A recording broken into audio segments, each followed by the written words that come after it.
Welcome to Mad About Money. This is the podcast where we talk all about interesting money things with interesting people. I'm here with the lovely Kirsty Birch from Work It Well, who is a workplace wellbeing and mental health provider, consultant, person.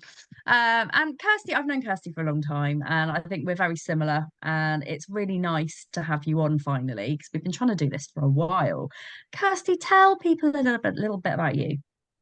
Oh, is everyone ready to hear about me? No, never. There is so much Kirsty. So as Maddy said, I'm the founder of Work It Well and ex-accountant over here. So I do things a little bit different with the workplace wellbeing. I understand it has to come from an employee perspective as well as an employer's. So yeah, I go in, I shake stuff up for the right intentions, and I make sure that culture is built into every single workplace, because I think unless you're aware of something, how can you support people? So yeah, I'm big on this. So Absolutely. And do you know what? I think I have always been very, very passionate about employee engagement. I worked in corporate for a long time doing change management, which meant that the employee engagement and the inductions and the employee benefit side all fell under me. And I saw so much turnover in a business, and I completely transformed it. So their turnover was really low. And I think employers don't really think about how important it is to look after their employees and what the financial impact is of them not. And this is why what you do and what I do is so bloody important. And I oh, think people, 100%, 100%. I think you're spot on. I think people, they don't see it until they need to see it, if that makes sense. And yeah, until you start seeing your numbers go down and people leaving, and you've now spent that valuable money on to investing into people for their training and their learning development, and then they go, and then you've got to do it all over again. Like, it's just yeah. wasted money. Whereas if you looked after your team in the first place, you wouldn't have that staff retention like that. It would be obviously a lot lower.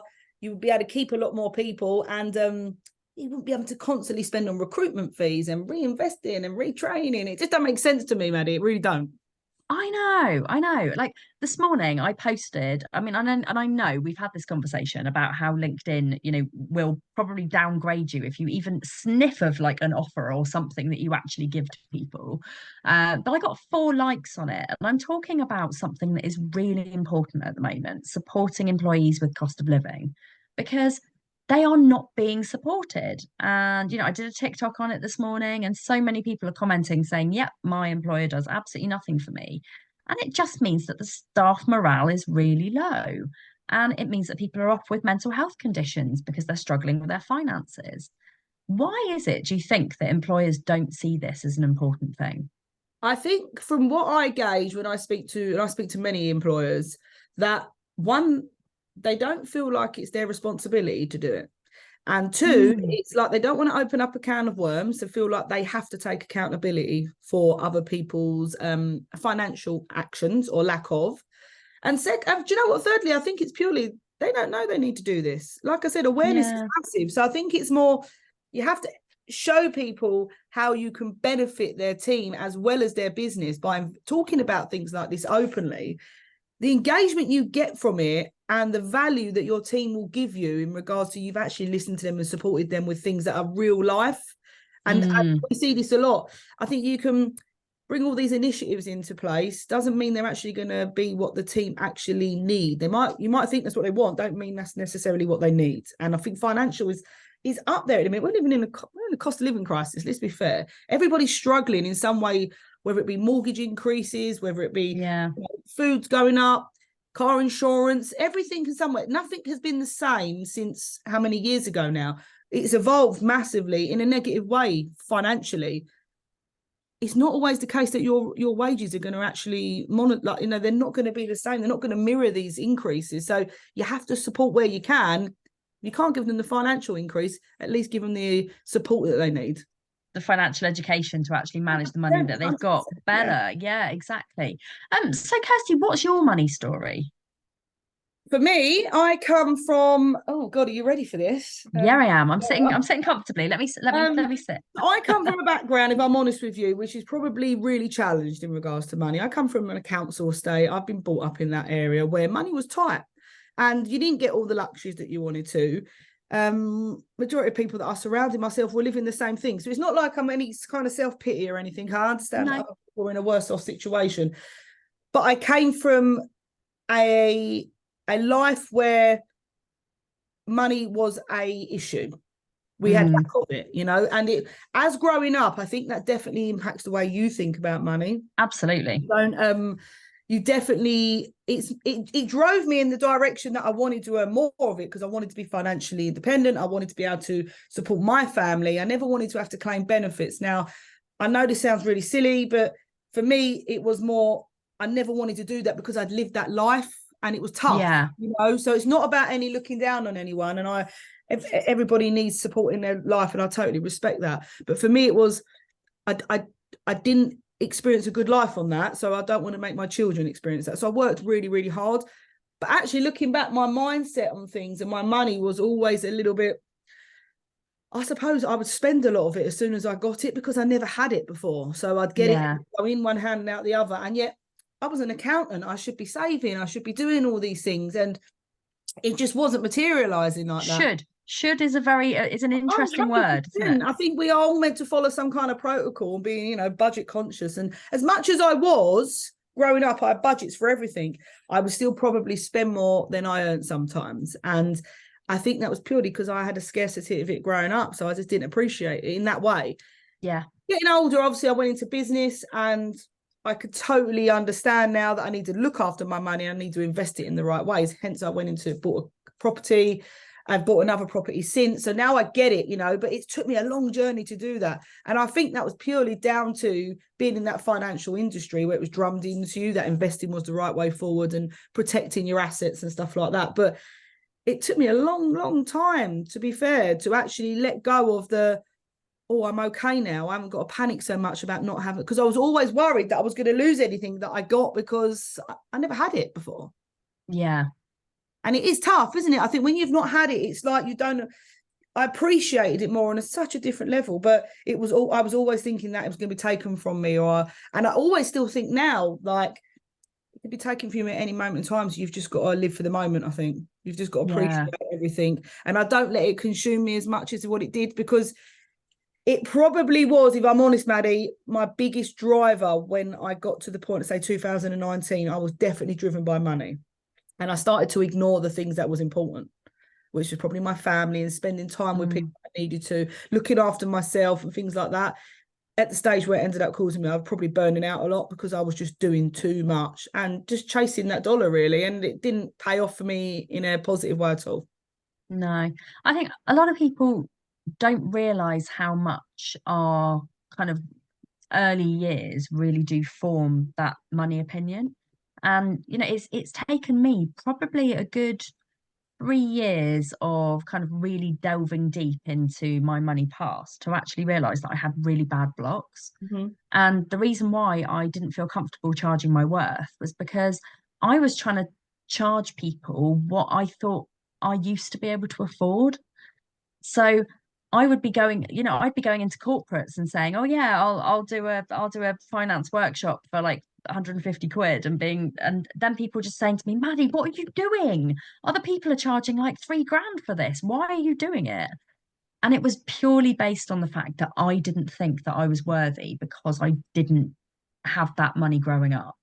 And I had such a big lack of it. And it's only been the last 3 years where I'm still not amazing at it. You know, my prices are still pretty low considering what I do. But it's that thing, isn't it? It's kind of thinking like, how do I price myself now? Because I'm a different person. And actually, I don't have a lack mindset anymore. I'm all about the abundance, and I'm all about like growing your money rather than scrimping and saving. But it's really difficult when I'm out there talking to people about debt and saving, and you know, people who are going bankrupt, people on IVAs. So I'm like constantly torn between two worlds where I'm like the lack one and the abundance one. So I'm kind of in the middle where I'm like content, I guess. That's a nice place to be, though. I think Yeah. I value what you do, because for me, you have to have these conversations. When you don't have these conversations, that's where things spiral. And this is where it really starts to impact your mental health then, because you can't do everything on your own. If you're already struggling with something, you need to be able to have that opportunity to speak to someone to actually get that support, because Yeah.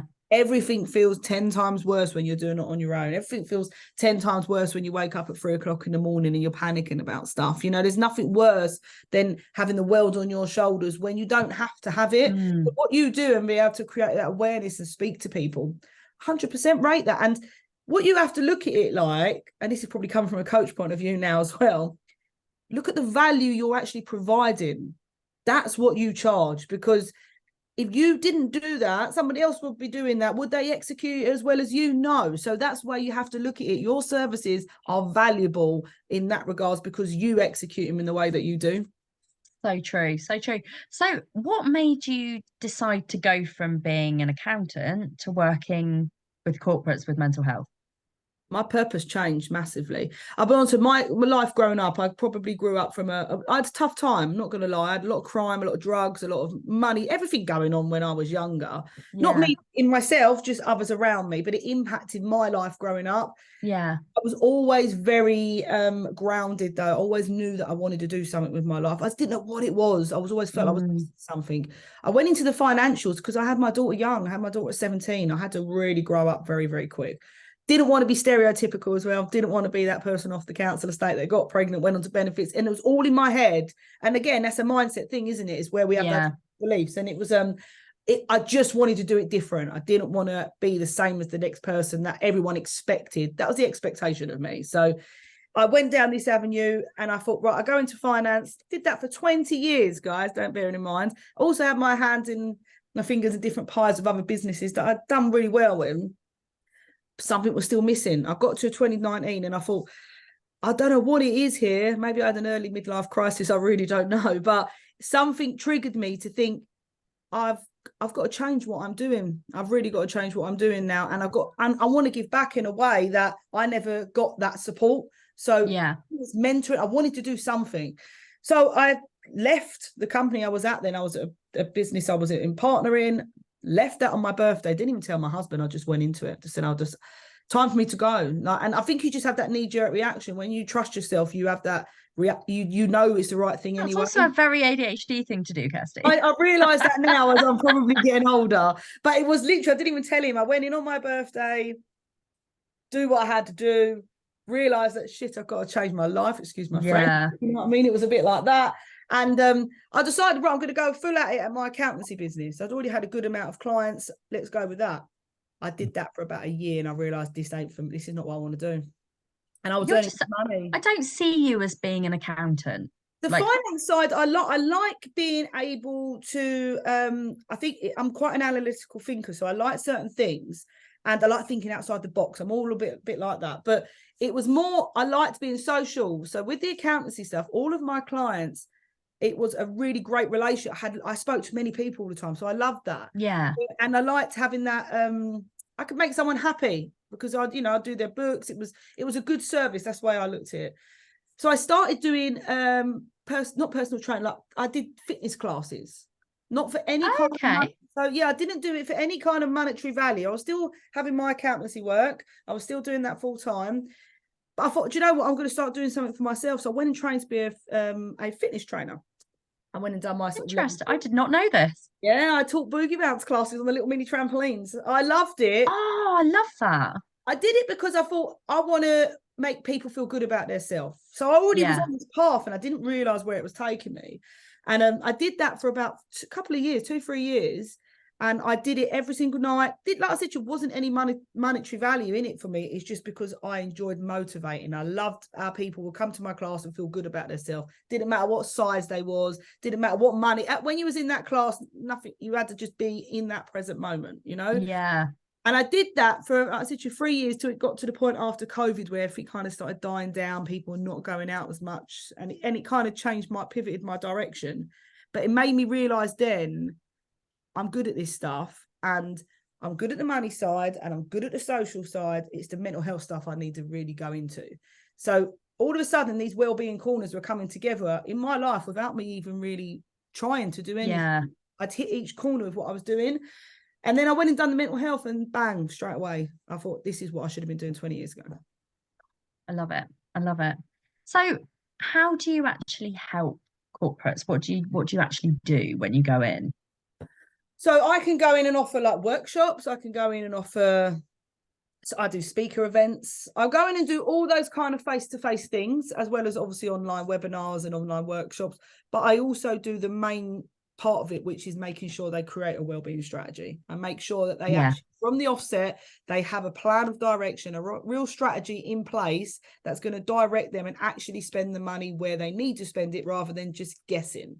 And this is what yes, I do. So I have data analytics, and this is where the financial guys comes in and benefits me. As much as I was trying to run away from being an accountant, actually, this is what gets me over the line with signing my contracts, is because I not only walk the walk, I talk the talk, in the sense I have the whole thing together.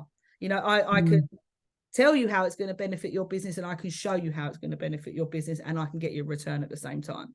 So it's about going in, working with, I do the wellbeing strategies. I put all the initiatives in place, like I said to you, in regards to what workshops are needed, what support is needed, where your team needs the investment. And then I monitor it and I work with them, create that engagement, get your staff on board, motivate them, work with the leaders. And then boom, then I can show you where the return is. And I can tell you now, every single company I work with, I get a return for. I think it's passion, like you absolutely. said, Maddie. It strikes in a different way. It's so much. You've got passion fueling you. It makes a big difference. Exactly. I mean, I don't think that employers realize how much money they will save by keeping the people that they've got. It's There's a huge amount. It's huge. recruitment Health costs, impacts. Oh, training costs. Like, it's a joke. It's the amount of money that is wasted on, even on initiatives that you think, oh, we'll get somebody in for the day and we'll run a workshop on this. Well, is it actually needed? Do you really want to yeah, spend a couple of grand on something? Now, let's be fair. Your team are asking you for extra support in the office and an extra team member. They're not caring about the fact is that you're giving him a course today on yoga. And it may well be, if they're asking for stress management techniques, that might be brilliant. But at the moment, they're needing funding in different areas. So listen to your team. And when you don't listen to your team, that's where you lose your team. but I also think that it has to be the employer's job to ask. Like, this is the thing, like, you can't listen if you haven't asked. And this is one of the things that, both of us shout about. It's do you even know what they need? It's all well and good sending a lovely massage at work person. There are several lovely ones that I know, and I would highly recommend it. But do they need that? Is it something? So, with Mad About Money, it is all round kind of holistic approach to money. So it's not just the financial education that people think it is. It's support with family life, it's support with neurodivergence, it's support with well-being and fitness and all of those kind of things. But people think, they hear money and they go, oh, money, oh, we don't want to talk about that. But it's so needed and it's free at the moment. People are not using it enough for their employees, and it's free. So It's frustrating when you can see the benefits. This is what we were saying earlier. When you can see yeah, something, I think with a lot of organisations, they look at it like oh, it's a it's a stigma. I don't care what anyone says. 100% it is. stigma around it. It's a stigma kind of conversation that nobody wants to have. And then they look at the side with well-being and they think it's fluffy. They don't see the benefits in it. You don't have to be fluffy and nothing. You incorporate these, if you want to say fluffy initiatives, when and if you need them, because they are beneficial. You just have to be aware of them. But Yeah. let's get in real. Let's be fair. Let's talk about the real facts here. Let's talk about real life relatable stuff. Get people opening up and communicating. You will learn so much when you ask people the right questions. It's just asking the questions in the right way that makes a difference. Absolutely. And we were talking about access to work before we got on this call. The other day, I had somebody say to me, I had access to work approved, they got the funding, and their employer chose what they needed without asking them. I'm like, what the absolute hell? Like, how can you do that to somebody when you're trying to get them to be, the whole purpose of access to work is to get people to stay in the job and cope in their job. And then you've got the employer going, oh yeah, well, they don't need that. And they're clearly doing it because they know that they have to pay for it in advance, but they get the money back. They would get the money back. And it drives me absolutely bonkers. Like, It gets also that management thing. Like I said to you, people assume people need something or want something, but not necessarily need it. Exactly. And there is not enough, and I am very much a champion of invisible illnesses and invisible conditions in the workplace because I have suffered with, well, suffered is probably not the right word. Suffering makes it sound like I can't cope, but struggled, I guess, with mental health problems for most of my life. Now knowing that I have, until like 2 years ago, undiagnosed ADHD, that links to everything. It links to the way that I have worked. It's linked to the fact that I've felt rejected by colleagues, rejected by managers, not supported, not listened to. I've felt terrible about certain things. I worked in recruitment for 12 years. Anytime I had a candidate who didn't show up for an interview, always my fault. Like I felt that pain. And I felt it for so long. And I realized that actually working in that kind of environment wasn't particularly great for me. Mhm. Working and being employed isn't always necessarily the right thing for people. And I was one of those people. I got diagnosed with Hashimoto's disease, and then I realized why I struggled so badly in the afternoons. Like most people who have got autoimmune diseases need to sleep in the day Mm. because we just have that permanent exhaustion. And I still sleep 12 hours at night, but I also sleep for at least an hour in the afternoon. And I can't do that when I'm working for somebody else. There needs to be more in the workplace to support people who have got invisible conditions and not have that judgment there. I mean, even with pregnancy, I mean, I struggled really badly with morning sickness, but I didn't get any support with in the workplace for it because of the fact that it was something that people couldn't see, you Yeah, know? they expect you to Um, show up then, didn't they? They don't understand. If you've not experienced it, you don't understand it. And it's exactly the same when I look at mental health, the stigma around it, people do not talk about it mm, because they don't want to look like they're failing. They don't want to look like they're not performing as best as they should do. They don't want to look like they can't be trusted to take on assignments. They don't want to be not put up for promotion. And they don't this want to be fired. 100%. And I think it's like just because that you might have a bereavement in your family and it might really, really impact you at that moment in time. It may impact you for a month or so, and then you could start moving forward. I'm not saying everybody's the same. It may take Mm, longer, it may take shorter, but it's not going to impact you forever. But you're judged in that way. And it's like, oh, we kind of can't put that, we can't give that to that person because they can't cope with that. When actually they may need that just to take their mind off things. yeah, You see exactly, what I mean? So exactly. unless you speak to that person, and I think a lot of it comes down to managers. I think if you've got good leadership and good managers there, they will manage right. And I think a lot Yeah. of people are promoted to a job of a manager without having that training and experience. And Oh, no the idea. recruitment world is Oh, so this is why that. we end up with micromanaging because no one trusts no one. No one does anything. And it's like No. a good manager the team will open up to them anyway, and you'll have that relationship within your team that is so needed. I can guarantee you then people don't leave as much as they do because they feel loyalty, they feel respected, they feel valued, they feel heard. It's support in a different way, and that's what building a culture is. I speak to so many Yeah. businesses, Maddy, who do not have any culture, and they've got so much toxic energy in there. They do not see the benefits.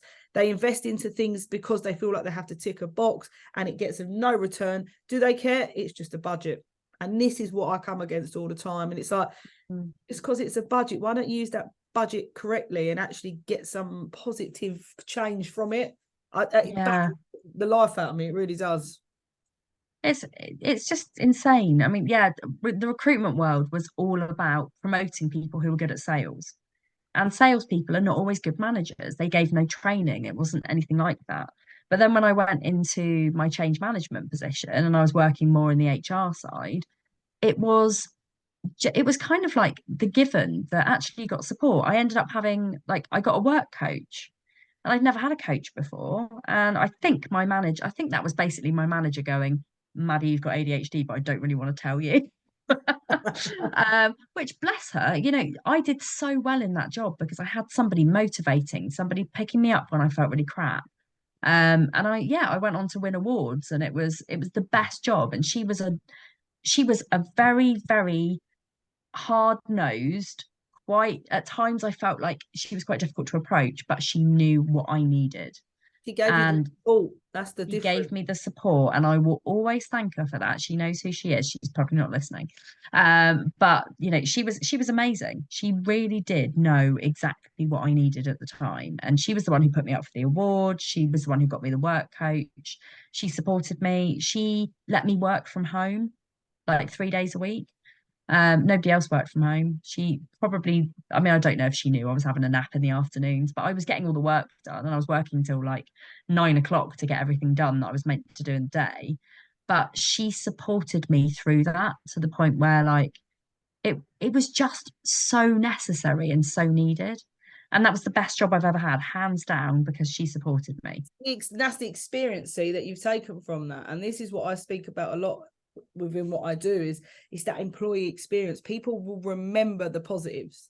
Yeah. Less probably than the negatives, but they still will remember them, and it's I hear so many horror stories and I hear less positive stories. And I think when I do hear the nice stories, it's really nice to hear, because that's all somebody needs, is somebody just to listen to them and actually adapt to their needs a bit. They still get the job done, they just execute it in a different way. And that is all it Yeah. is. And it's something I've been thinking about really a lot recently, about how a lot of the people that I know in the entrepreneurship world have got ADHD. And I think that's because they've been so badly managed and they felt so rejected that they don't want to go back. No, I think you're spot And on. I couldn't work for somebody now. I haven't worked for no, someone for many, many years. I'd say last 20, no, I say last 15 years I've not worked for someone. I just couldn't do it. And I didn't last very long doing it. I always stayed there and did my job very well. mm, But I was also very much like you.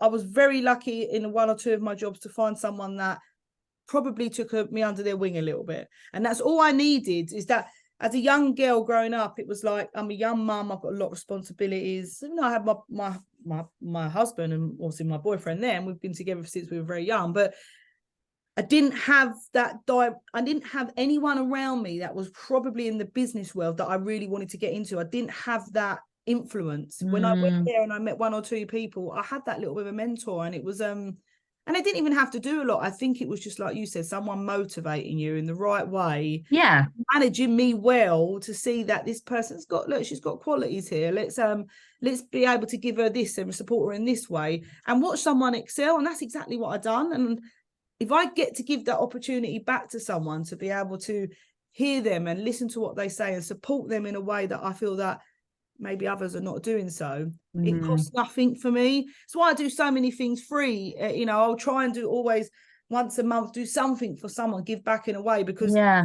in my job, if I just impact one person, I've done something. And I know that's, cliche and people think that, but it's generally But true. it's With true. mental And health, you have to be like that. yeah, and the thing is, it's not a one size fits all approach, is it? It Oh, never is. And it's like, oh yes, oh, we've got people who are neurodivergent in the office. We'll get somebody in to talk about neurodivergence.